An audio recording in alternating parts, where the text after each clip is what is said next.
I know nothing about this. I was surprised to see reports from Chairman Nunes on that count today. I really don't know to what Chairman Nunes was referring, but he said that whatever he was referring to was a legal, lawful surveillance, and that it was potentially incidental collection.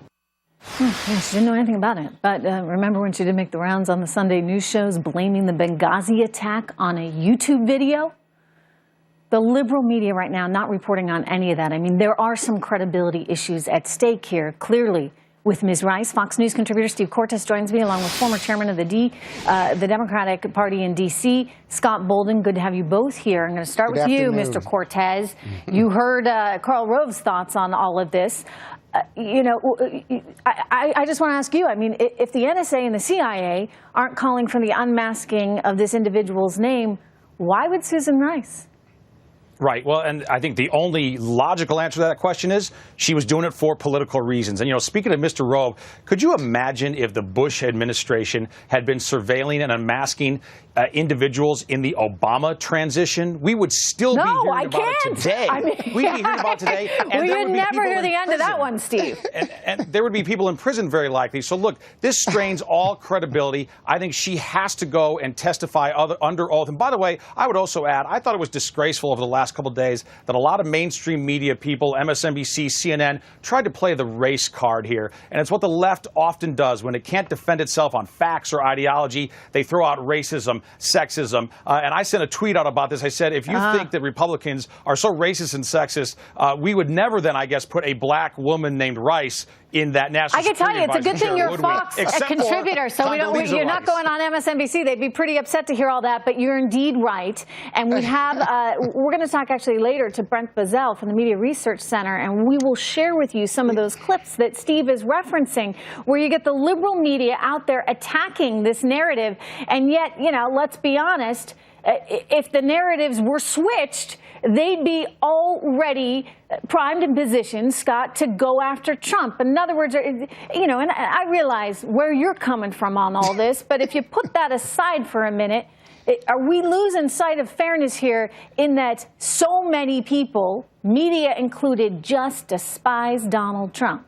Well, Donald Trump has given the media and Democrats and even Republicans enough to despise him on different issues. But here's the deal. Listen, she's the national security advisor, right? We know that. We know she was part of the unmasking. She had a legal right to do it. We just heard testimony from the current NSA a few weeks ago, advisor, who said he has the authority to do it. Now, your discussion just today, whether it was Karl Rove or my good friend Mr. Cortes, takes that unmasking that she had a right to do and goes way to the left or right and around the world with it and say it had to be for political purposes.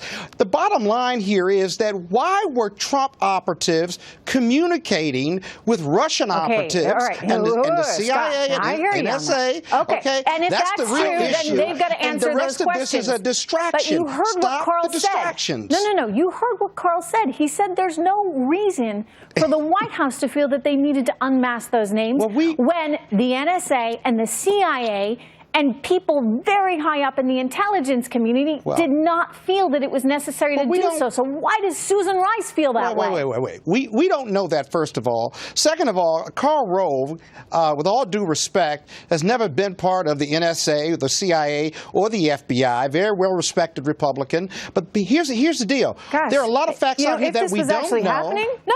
Forget about whether or not any of us have had any experience in the NSA or the CIA. We are all people with some common sense. And I'll tell you one thing, Scott, if you got word that someone in the Trump campaign was actually communicating with the Russians in such a way that they were trying to manipulate the election, believe me, you would want the White House's attention on that. You would unmask those names. You don't need to go to Susan Rice to do it. And by the way, James Comey has been investigating that very issue since July of last year, so it did have the attention of the FBI, and it probably had the attention of the White House as well. So I would only ask, why wouldn't they have unmasked it? Why did it have to be? This is really sophisticated stuff. She had the right to unmask for whatever reason or purpose. You want to call her before hearings and say, why did you do it? She said that it wasn't for political purposes. purposes? We don't know. I mean, really, how much do we really know? Can you admit this at least? Hang on. I got to get to more stories, but can you admit, and I'm going to see you guys in a little bit, but can you admit that she should get out there and testify?